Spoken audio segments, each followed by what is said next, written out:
Welcome to Ringette Ontario's Team Talk, a social media series focused on connecting the Ringette community through conversations with players, coaches, officials, and sport leaders.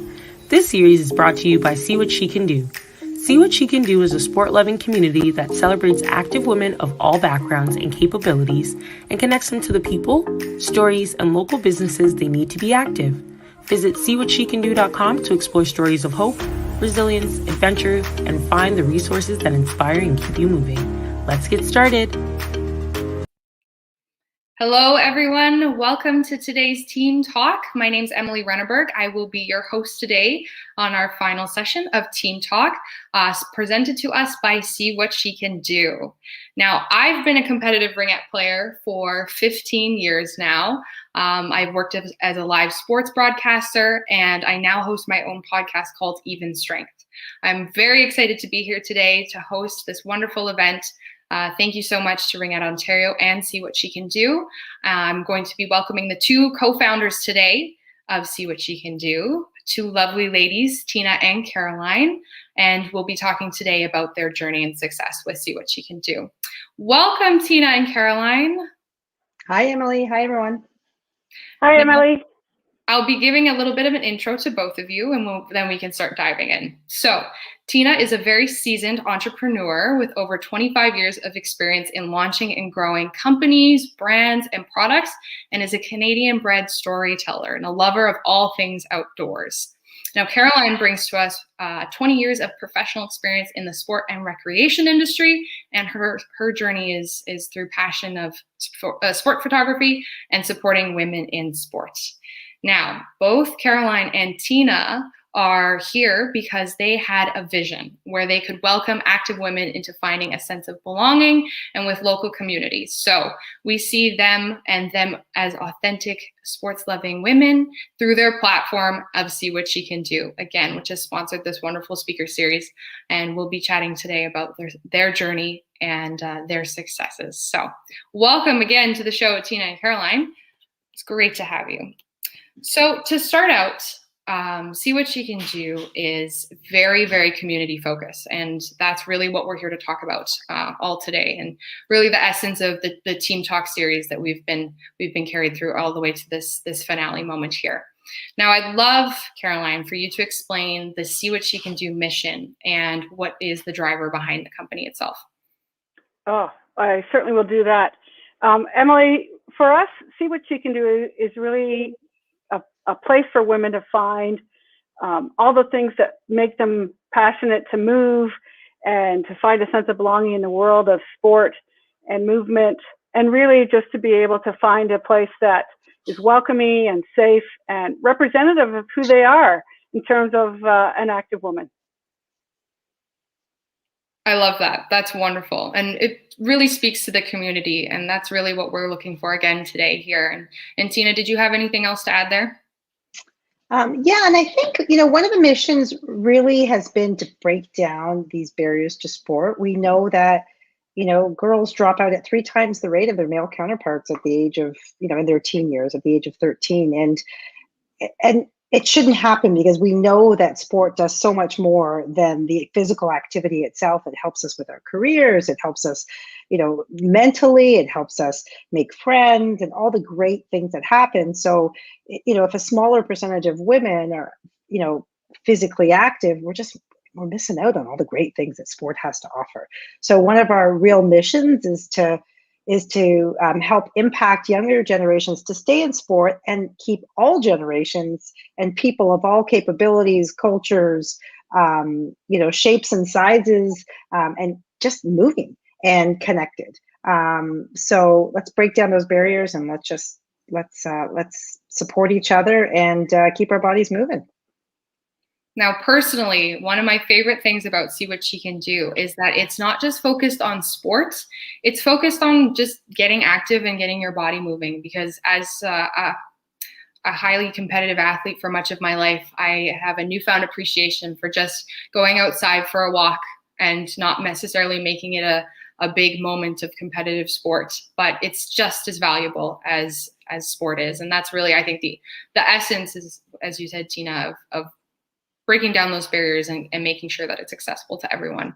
Well, and you know what? It's a great point, Emily, because in some stages of our lives, it may be that you're playing high level ringette, but in other stages, it may be that you just need to get outside and walk, or get into a forest, or, play hula hoop with your daughter or your son in the kitchen. Like it'll look different at different stages of our lives. And so that's, our intention really, we've defined sport as anything that moves your body. So it could be that hula hoop. It could be, you could be swimming. It could be walking. It could be playing ringette, or, basketball, or an individual sport. Absolutely. And I know between the two of you, this idea for See What She Can Do came because the two of you met during some adult women's hockey, which was new for the both of you. Now, Caroline, I heard that this was a little bit more of your brainchild and you brought it to Tina over some coffee. So I'd love for you to share that story about how this came to be to the point where it is now. Sure. I'd love to. So really, for me, it's been a dream, a long time dream, and kind of percolating as I moved around with my husband's job. So living out west in Calgary, living in different parts of Ontario, living in Chicago, and living in the mid-Atlantic state of Delaware. And for me, the world of sport is my happy place. And so whenever we would move, I'd kind of automatically go to sport to try and meet some peeps. And so, as I moved to Aurora and used the hockey program to meet women in Aurora, I got to meet Tina, and then through all kinds of different working positions in the world of sport and rec, realized that there are too many, to what Tina said, too many barriers and so many great things that are happening in the world of women's sport, but oftentimes we just don't know what's happening.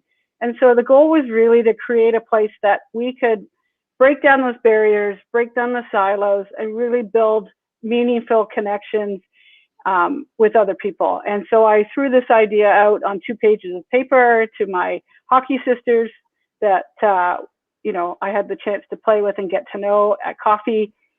And the response immediately was, "This is awesome. Pick me.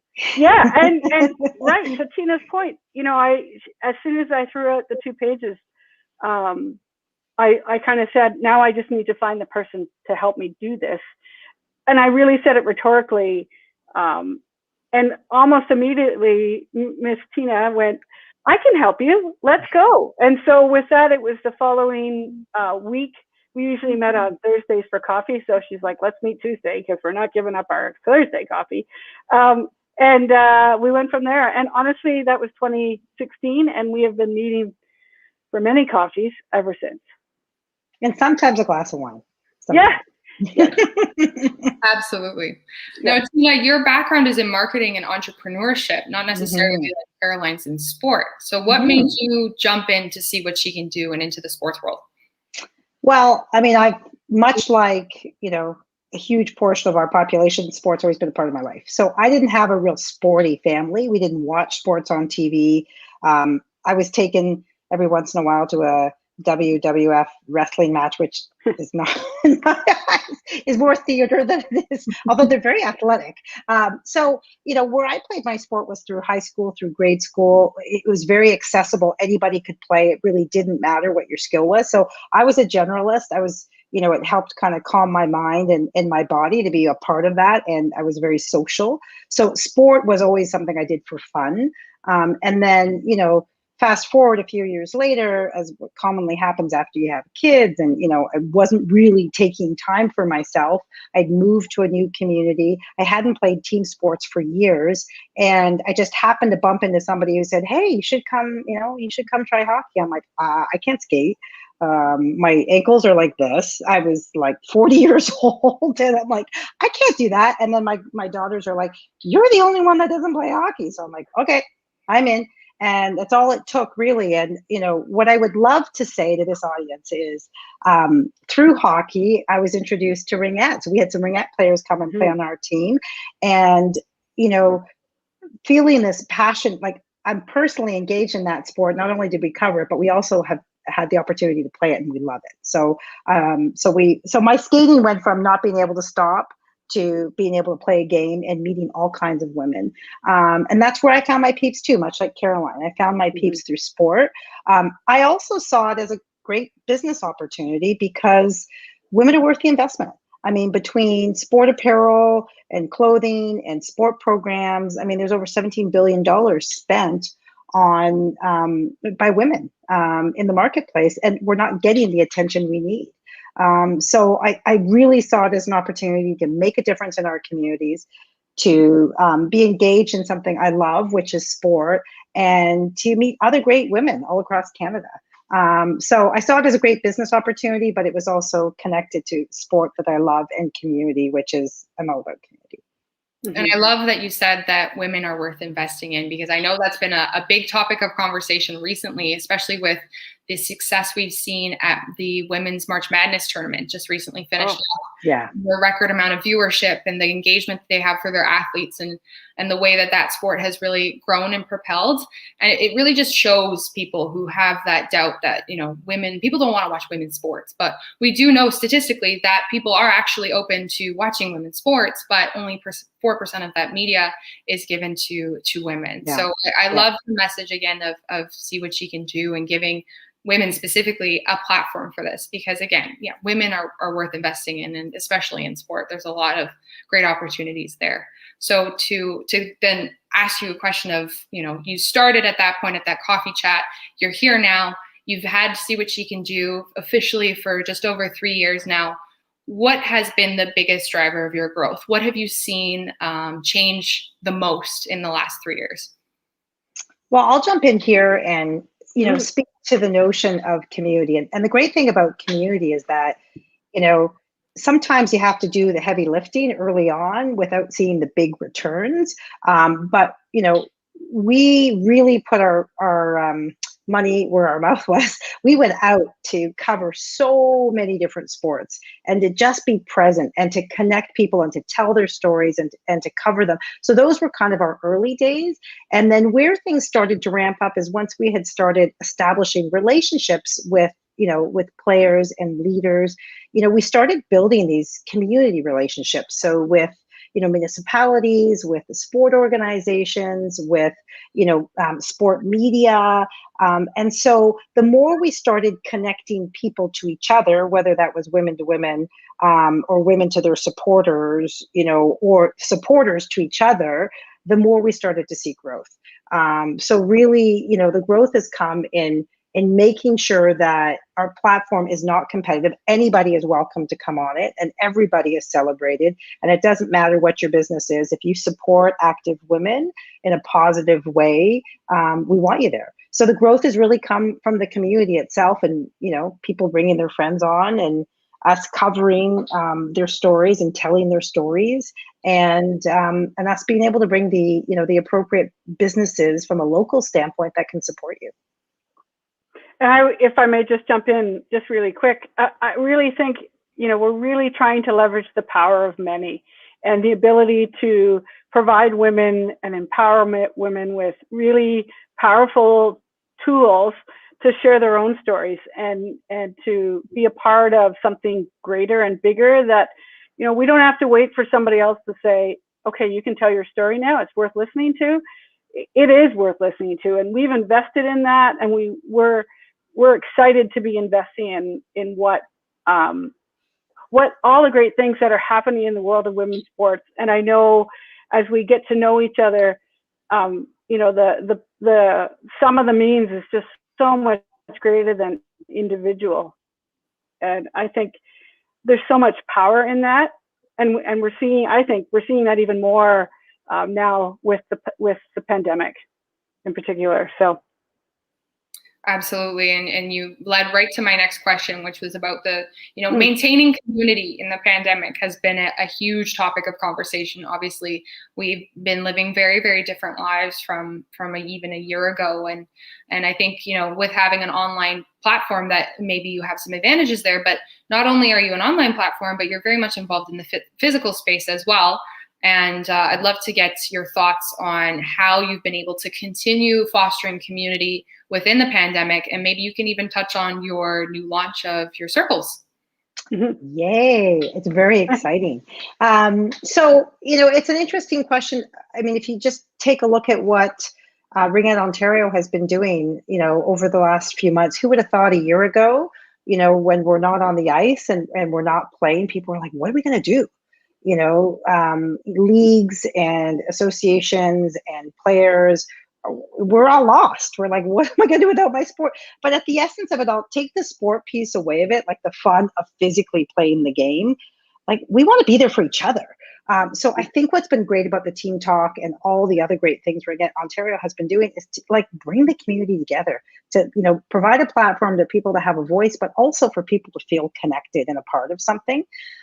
So we love this initiative, and we're super grateful to be a part of it. We love the See What She Can Do moments where somebody is celebrated each session. So because we're all about the celebration.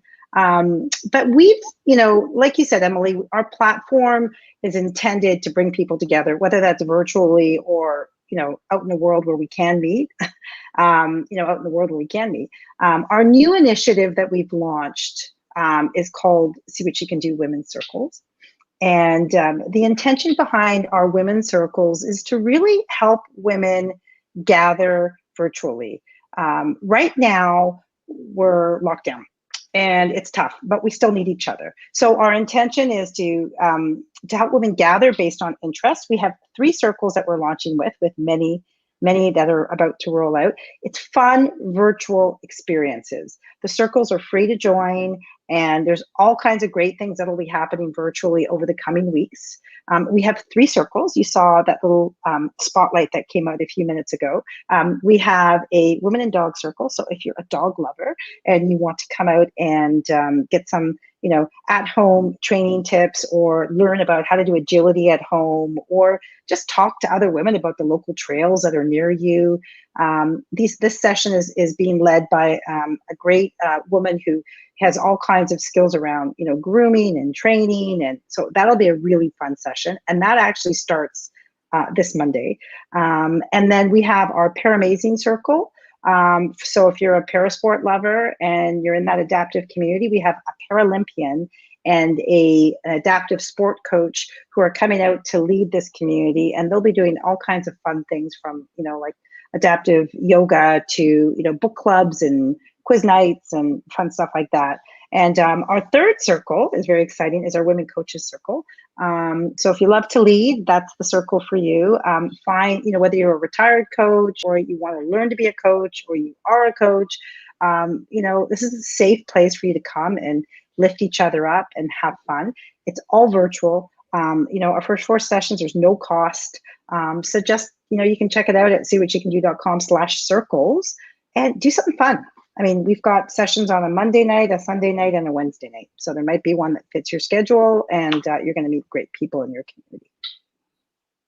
Wonderful. And I will say that I have joined the coaching circle. I'm very interested to be a part of that. I coached as a junior coach for 3 years, but as I age, I'd love to, still be a leader within that space and learn from some of the best. So I know that's probably one that resonates with a lot of our audience today. So again, if you'd like to join those circles, I think that's a really great opportunity to still maintain connection, especially now that we're back in that stay-at-home order. So, and Emily, sorry, Emily, I just want one more quick thing with the circles. If there's a circle that, an area of interest that someone might want to reach out and let us know about, or if they're interested in being a future circle experience host, certainly let us know as well. We'd love to have you connect. Perfect. It's all about community, right, Caroline? You got it. There you go. So keeping with the community, right now we are graciously being hosted by Ringette Ontario. And from my own experience and my own knowledge, you guys are very, very involved with the Ringette community. You always have been. The first time I actually was involved with See What She Can Do is when I started the Western Ringette team Instagram, would have been 2017. And all of a sudden there was an account called See What She Can Do, commenting empowering things on everything I posted. And that was when I first started realizing that See What She Can Do was coming into the community and making themselves known.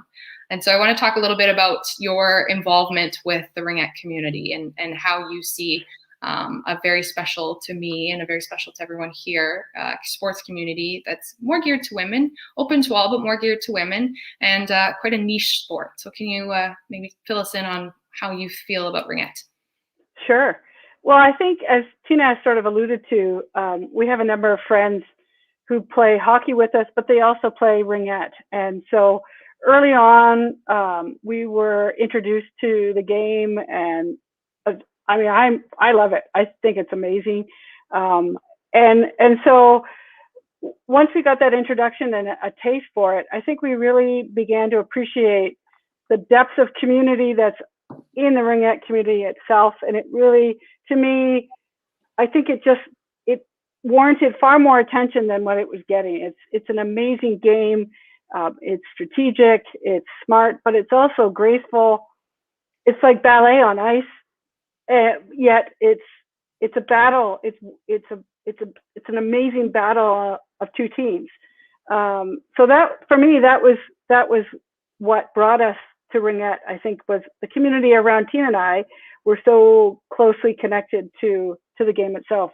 I don't know, Tina, if you want to jump in and add any more comments to that. Yeah, and I think, what is truly amazing about the sport, I mean, Caroline talked about community, but what I love about it is, the stories behind it.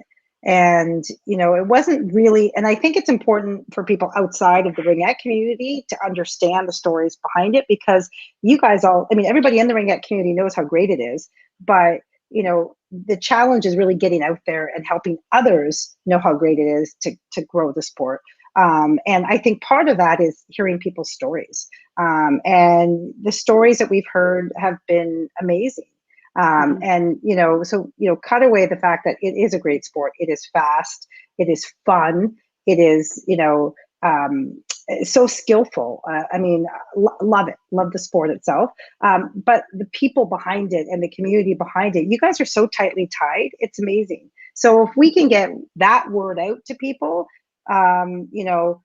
that's the heart behind Ringette, the fastest game on ice. I think, the sport will continue to grow, beyond where it's even grown. I mean, the stats I was reading, 2019, 2020 in Canada, I think were the highest growth rates ever. So clearly the community is doing great things together. So kudos to everybody involved in that. Absolutely. And you know what, as a lifelong Ringette player / advocate / enthusiast, it's so heartwarming for me to hear that people are interested in my sport. And I think that would be the case for a lot of people who are on today, because Ringette is one of those sports that doesn't get a lot of attention from anybody who's outside of the community. Maybe you have a cousin who plays, or you walked into the rink at the same time you're seeing a practice and you're like, what is this that I'm watching?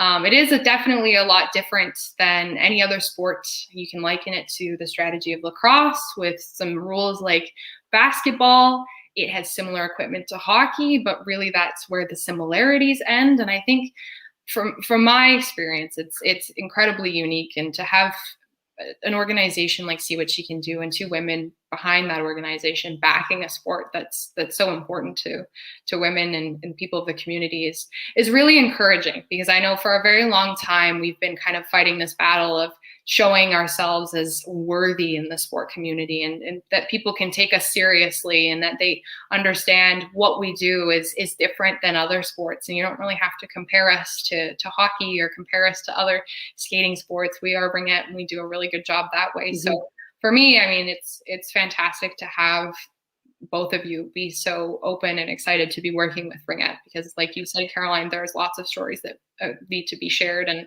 you do a great job of that as well. Well, as a newcomer coming into the sport, I think, we heard this through MLSC, where they did a big program where they were trying to get more women involved in football. And so they encouraged, young girls to come out and play the sport. And so when they played it, then they started to get excited about watching it. And so I think that's a big thing around Ringette too. The fact that we played it, I mean, we had a natural connection to it because we have friends who played it. So we came out to watch it and loved it right away, right? We knew about the community. But when we physically got on the ice, that even cemented it even that much more, right? So your try it programs are really awesome. And the more you can get even adult women playing, the more you'll have younger women playing, because it's just a fun sport. I mean, who's not going to love it once they get on the ice, right? And the fact that you are wearing equipment, you're a little less scared to fall on the ice than you might be without it. Yeah. And I think for me also, as an action photographer, it's just an amazing sport to photograph, because it's its own magic, really. It's the best word I can think, honestly. And so for me to be able to capture those magical moments and to help people see themselves, because the wonderful thing is I get to be on the bench sometimes, when I'm shooting, and I'm grateful for that. And so people forget that I'm doing what they're doing. And then when people come back and see the photos and see the stories, and they go, oh, wow, like, that you're internalizing some pretty awesome stuff about what you can do and what you're capable of. Because it's really hard to be able to watch yourself, right? Unless you're being videotaped. So when you can capture that moment, that magical moment where you're in your flow, you're in that magical space we call sport.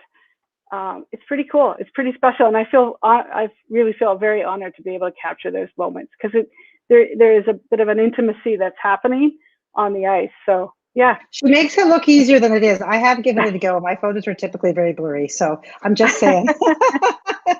Anticipating the play is a big part of it. I am sure of it, but because it's fast, it's a harder one to capture, right? So. Yeah. Well, you can even see Caroline's photos on See What She Can Do. Like, they always accompany a really great article and really boost that article, because you get a really great action visual that accompanies that, and you really understand what you're looking at, and also you get to read about it. So Caroline, your skill with your photography really complements what you're doing with See What She Can Do. Absolutely. Thank you. Absolutely. Thank you.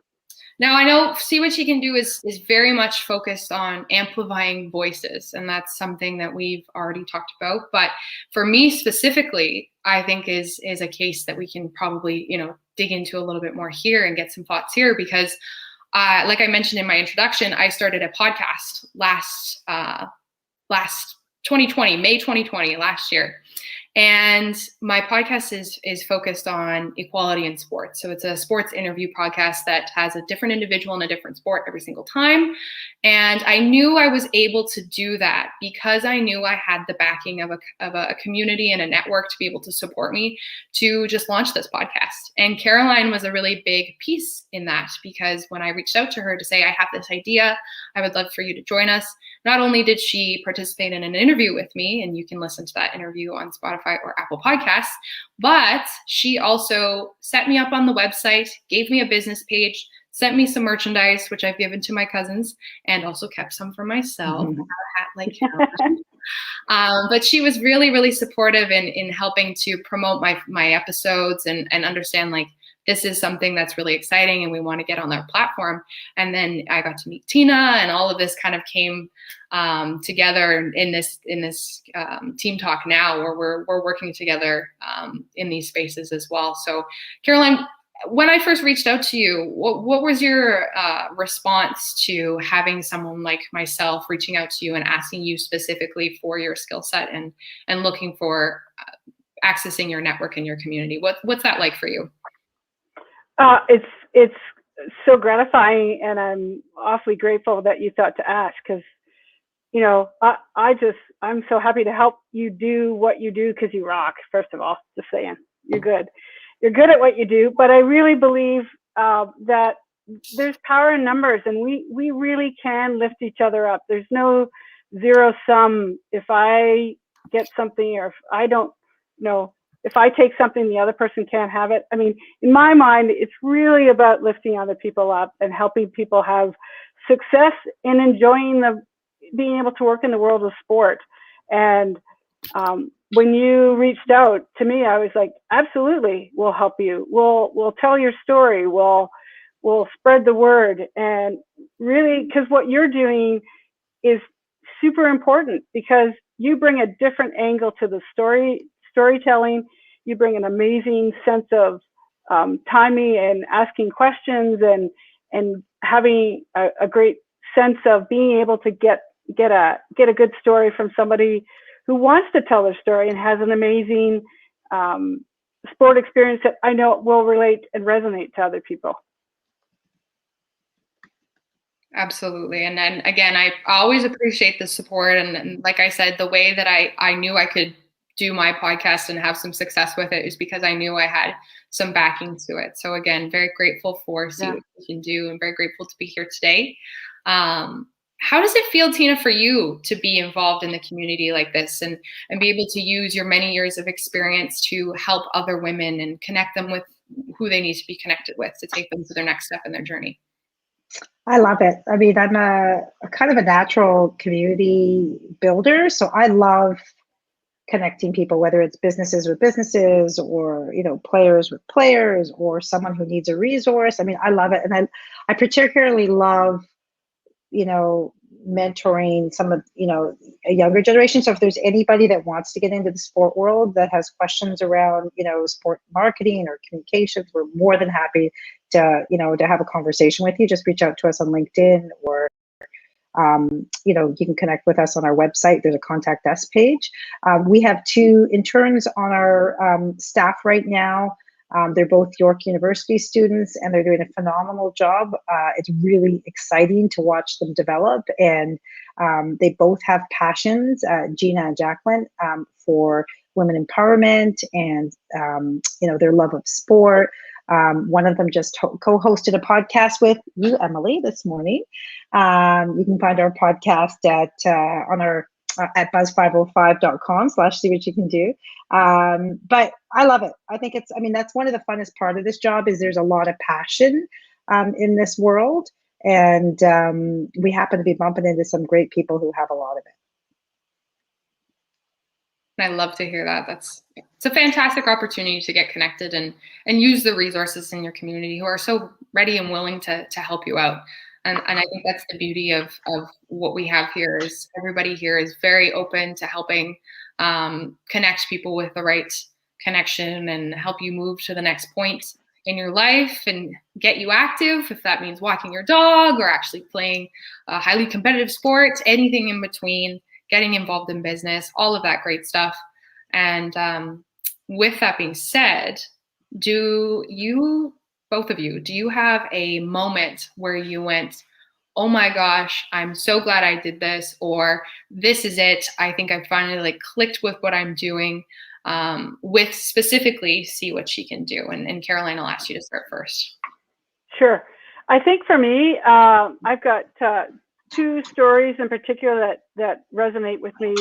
And there are 2 stories about 2 women who always saw the power of possibility for women in sport. One was a gal named Blair Koski-Klein who came out of the figure skating community. She was a professional and then later became a coach. And then Tracy Kitchen, who was in the ball hockey and ice hockey community, but and she started a brand new ball hockey league in Whitby for all ages. And and sadly, both of them are no longer with us. And so I'm grateful for I was grateful then that we had the opportunity to showcase and celebrate their story, but now even more so, I'm ever grateful to be able to carry and share their legacy as leaders in sport and to use their stories as examples of the power of what's possible, because the sky's the limit, really. Thank you, Caroline. Tina? For me, I love the stories too. So the sheer resilience of people and their ability to get through challenges and then make an impact on their community, or people trying, you know, things that have never been done before and are, you know, blazing trails for other people. So there's a few stories, you know, that we've captured on our platform that I love. Okay, so I want to highlight 4 of them, but there are gazillions there. I love them all. One, you know, the beloved Ringette godmother, Phyllis Sadaway. I mean, she's an amazing woman. We got to meet her, and she has, 30 years coaching. She's made such an impact, you know, at the community level, right up to the international level. I mean, she's an amazing woman. She's 73 and wants to keep playing. Like, love it. I mean, it's just such a great story for all of us. And then we had the opportunity at the World Ringette Championships when they were in Mississauga to meet a woman called Veronika Holkova, and she was played for Czech Republic, and she actually brought Ringette to her nation. I mean, she happened to be Googling something around hockey, and she came across Ringette. She was fascinated by it. She self-taught herself on YouTube, and then basically brought it to her country. Like, now they're playing Ringette. I mean, to me, that's pretty amazing stuff, right? And then I have two others that, we've recently done podcast interviews for, and there are articles on our site as well. But, Jessica Silver, she's an adaptive fitness coach. She happens to be one of our circle leaders for our Pair Amazing Circle. And she's a force to be reckoned with. I mean, she dealt with, some tragic bullying, and some really hard, physical pain in her life as a result of, her cerebral palsy. And yet she, absorbed fitness as a way of life. And now she's teaching other people how to use it as a means of being resilient and living their life fully. Like, she was down and she didn't stay down, and she never stays down. She just steps back up and keeps going. I mean, the stories keep coming. There are so many great stories of resilience. And what I love the most about it is just seeing that, people who are resilient stand up, and they don't just keep walking for themselves. They bring others along with them. And it's amazing. It's heartwarming. And sports at the crux of, healing and helping and, just thriving. And it's cool. It's amazing to see. And I love your Ringette examples. We love Phyllis. Phyllis is the best. So thank you for highlighting her as well. But I'm interested now to ask you both if you've had a mentor in your life. Obviously, you've had quite great careers up until this point. But I'm curious to know if there's anyone in your life that you saw at a certain age that brought you to more of an involvement within the sports world, or brought you more into involvement in the business world, or brought you some confidence to really do what you do now. If there's a name or a group of people or anybody that you saw on TV that inspired you, I'd be curious to know about that. You want to go with Caroline? Want to jump in? Sure. Yeah, sure. Two people come to mind for me. A gentleman named John Frittenberg, longtime management consultant. He happened to be a neighbor of mine, and I've been working in the insurance industry. And just after undergrad, I was a business student and didn't really find the world of insurance, a passion.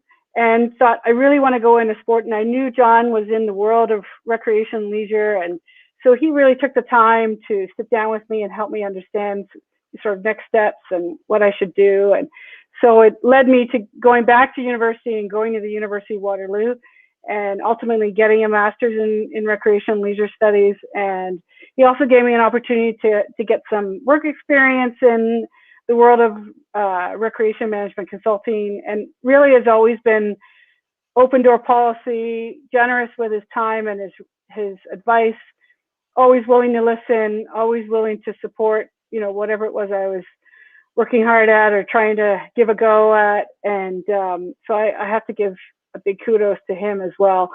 And then my second mentor would be a wonderful woman who's no longer with us.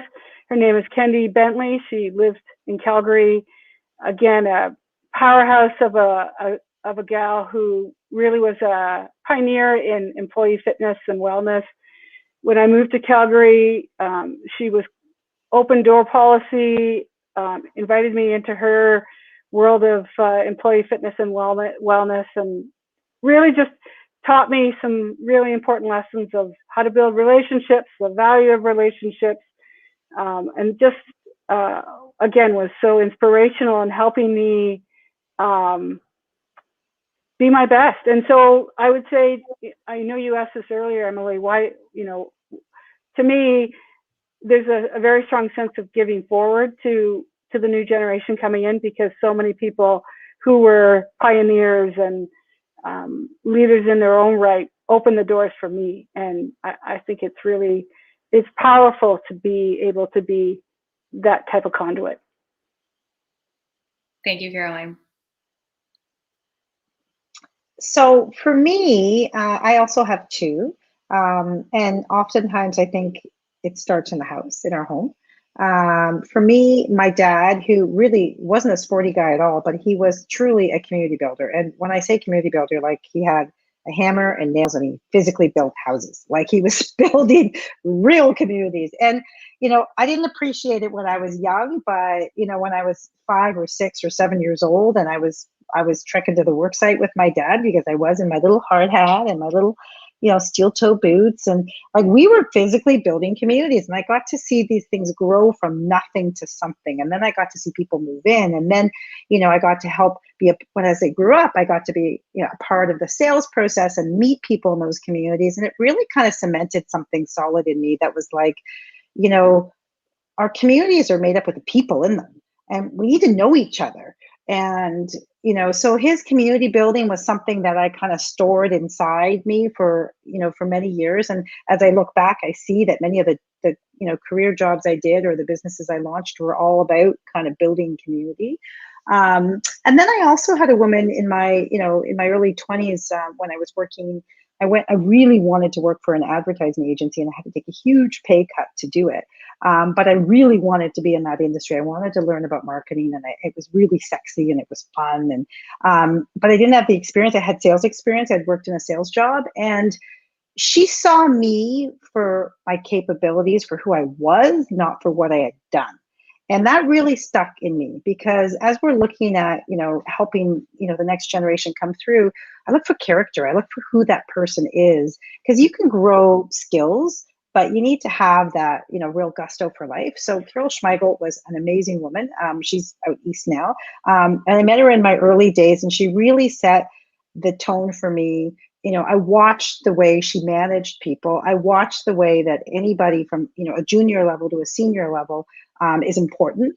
And that combined with my, my deep heart for community is really kind of carried with me. I love that too. And what's interesting about both of you having two mentors and influences in your life, 2 of those 4 were men. And I know a lot of our conversations always revolves around, women supporting women. And I think that's because, especially women in sport, we understand that we're often overlooked, underrepresented, misrepresented.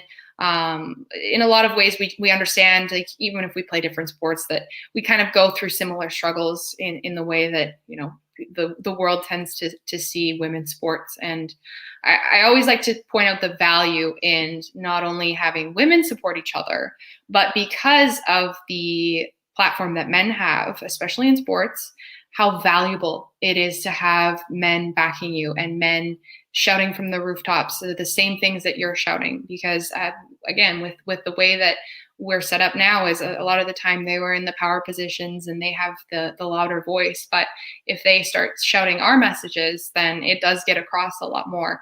And I'd love to hear your thoughts and opinions on including more than just women and using these structures to get our points across, especially in sports. And Caroline, love to hear from you first. Sure. Well, a big part of our philosophy is that, for us to have success in sport as women, we need the men in our lives. I know for me personally, my husband is my best fan and biggest supporter, in the sense that he is always making sure that I'm taking time for myself and we're taking time for each other to do the things that make us feel connected and feel a sense of success, I guess, in terms of sport. But he also supports our children, our girls, our 2 daughters, and he's a coach and wants them to be a full participant in the world of sport. So, and just like you said, there have been a lot of, John Frittenberg was an important part of how I really entered the world of sport. He was willing to take the time. So I think we have to understand that the men in our lives who want to support us are there for a reason. And we need to be grateful for that, and we need to embrace it and make sure that they feel a sense of inclusion and welcome in our sport communities. And which is why, we strongly encourage men to be a part of the See What She Can Do community as supporters. Tina, your thoughts? Yeah, and in fact, 25% of our membership are men. Yep. So we walk the talk. I mean, we've been to events where we've seen, we had a golf tournament, the year before COVID shut everybody down, but we had a big golf tournament where there was over 150 people in a room, and the majority of them were men raising money for their daughter's team. So I think we need to make sure that when we do communicate, that we make sure that we encourage our supporters to be a part of our lives and a part of our communities, because the more we can do stuff together, the better off we'll all be. And so we think it's important. Our philosophy really is that we think it's important that women and their supporters are all part of one community. And it can be simple things too. Like we recently just saw a player on the Canucks when he was in a press conference wearing a sweatshirt from the Women's Hockey League. So absolutely, it's really simple acts like that to just really solidify that these spaces do deserve space and deserve our attention. And it doesn't have to be, men's basketball versus women's basketball. It's men's basketball, women's basketball, not necessarily versus, right? Yeah. They are unique sports, and I think that a lot of the time it's very easy to get caught up in comparison, because that's what we like to do as human beings, always comparing and staying at the top. But there's so much value in the way that women participate in sport, and maybe it doesn't look exactly the same as men participating in sport, but that doesn't mean it's not valuable. So I love what you guys are doing and encouraging everybody to be involved in these kinds of things, and not to say just men versus women, but all genders inclusive, and making sure that we have those spaces included for anyone of any identity as well. Yeah, and I think if I can jump in real quick, again, it's that zero-sum game. It's not like, at the end of the day, the more we have together and the more parts to it, the more we're going to all be able to receive from it. So, it's a misnomer that if people say you give to the girls, you're going to take away from the boys. It's just not the case. It's really being able to, make the most of everything in sport for everyone. Absolutely. And I love all of these messages, and I think you two are the perfect carriers of this message. And again, See What She Can Do is a fantastic platform that I encourage everybody to go at least check out, because there's tons of opportunities to get involved. Lots of spaces to explore. You can filter by your location to see what's close to you, and maybe when sports start coming back online, and you find something new to try. Not just there's all kinds of virtual things to try right now too. So you don't have to wait until sports come back online. Come check out right now, because many of us are very bored. so get out and try something right now. What else have you got to do on a night where you've done your walk already? Try something virtual. Yeah, yes, and if you try something, exactly. And if you try something new and you want to let people know about it, tell us. You've got the plate. You've got the means to do that. So really easy. Now, what's your favorite thing about your platform in general? Not maybe just talking about community is a huge part of it, but what specific thing that you can do as a user for the platform that you can do, again, as an individual user? I would say I loved it. Made these amazing oat-based pancakes on the weekend, this past Easter weekend. Never ever tried it, and I'm a anti-texture kind of gal when it comes to food, but I was blown away, and I was so blown away that we were all like, "Yeah, we've all tried those, Caroline." I know, but it was good. It was good. I had to share the recipe, and I had to get it out there. So I did a little quick a couple pictures.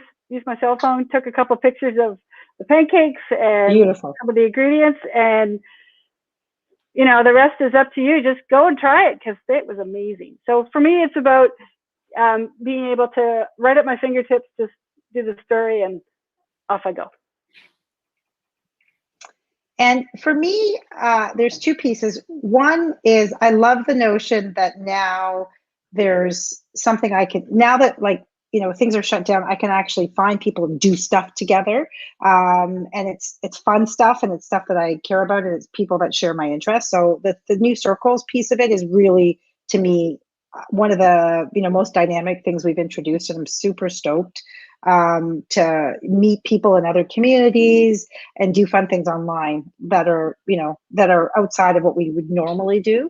So that's really fun. And then our business directory is actually kind of cool. Like, there isn't a place really where you can find everything that I would care about as an active woman and by my own town. So like, I can go in and I can type in, I can go to TripAdvisor if I want to travel someplace, or I can go to Yelp if I want to order some food. But like, I can come to See What She Can Do and see who's supporting me in my community and shop local. Shop local for my programs or my products or my services or whatever that may look like. So, I love the stories too. I'm a storyteller. I'm one of the writers on See What She Can Do, but I think those other aspects are pretty fun too. And we love supporting local. We love shopping local. So really great opportunity for now, especially. I think that's a really great piece of that. And Caroline, what in the sports world is really exciting for you now? I know with the great pause, we're not seeing as much sports on TV, sports being played live, sports being played with fans. But that's not to say that things aren't happening in the sports world. And a lot of the conversations I've been having within the sports community is that now is a really great time to kind of reflect back on your structuring, on your organization, on what you're offering in sports, and to change the way that you do things because you have this time now. And I'm wondering, is there something that's up and coming in the sports world, or some shifts that you're seeing that are really exciting for you now? I would say, I think we're all becoming a little more, just to your point in terms of being able to be reflective.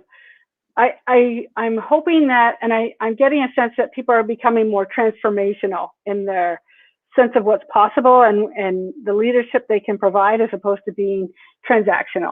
And what I mean is seeing what the power of the potential of what you can do in your own world, and how that ripple can really roll a long way.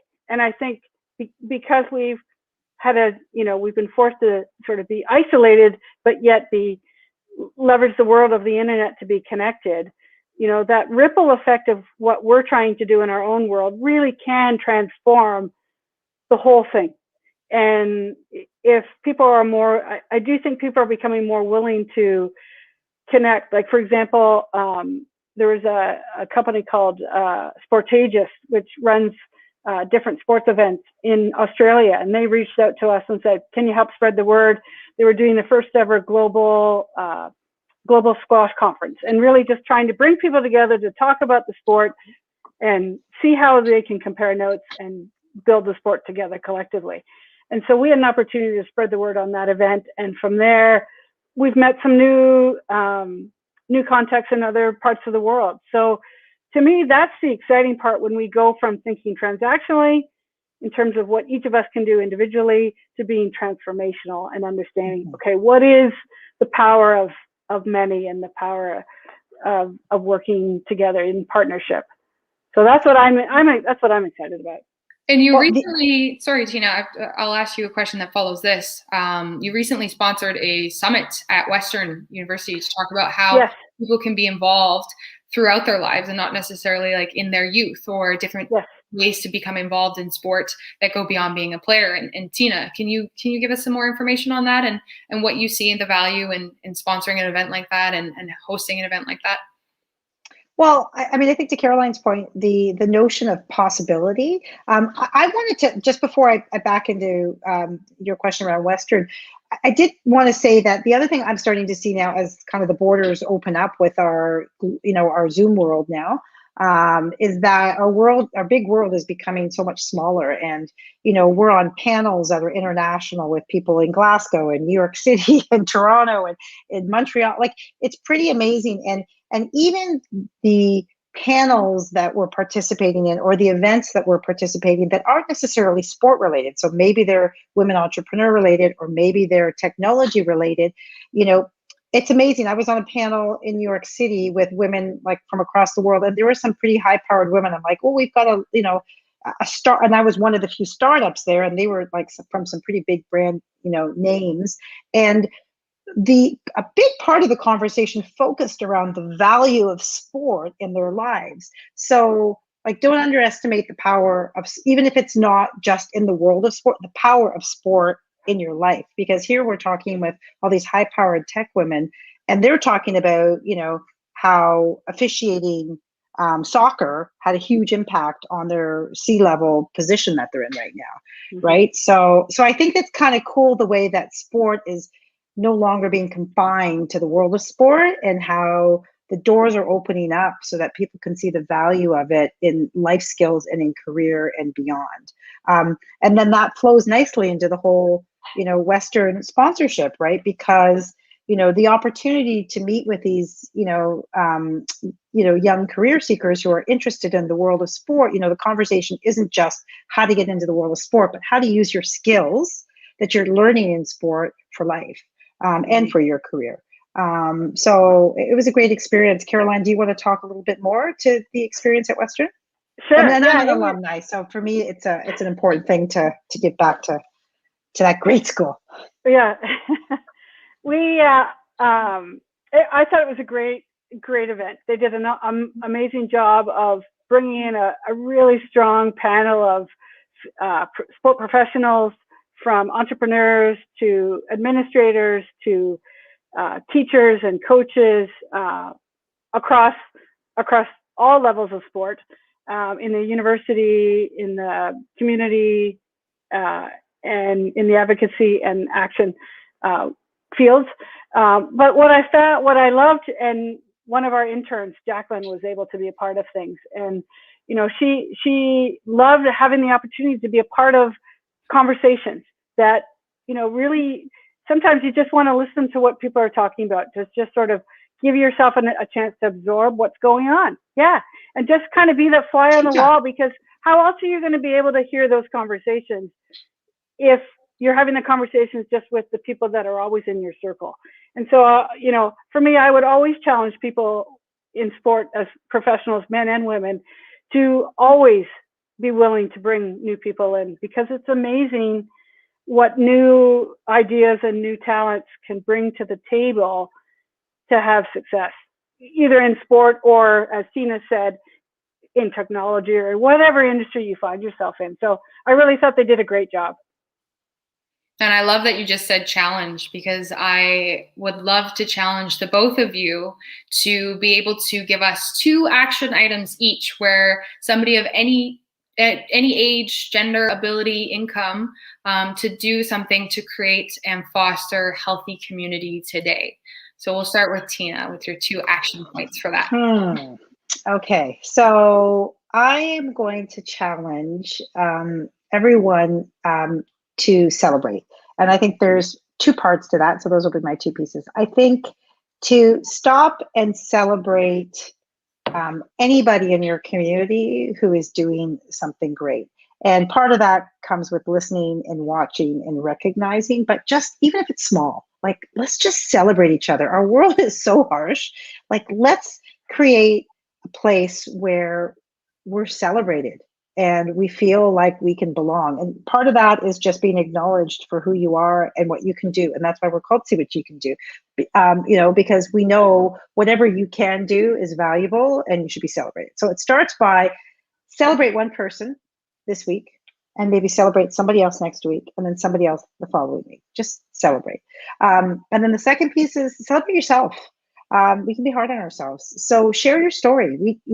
The stories that we've covered have had a personal impact on me and many others. And, you may think your story isn't big, it's not important, but it is. And it can make a real impact on people. And particularly when you're vulnerable and you share a challenge that you're going through, it's amazing how many people step up and go, I'm going through the same thing. So, we're trying to foster a really healthy community where, we're not, we're supportive.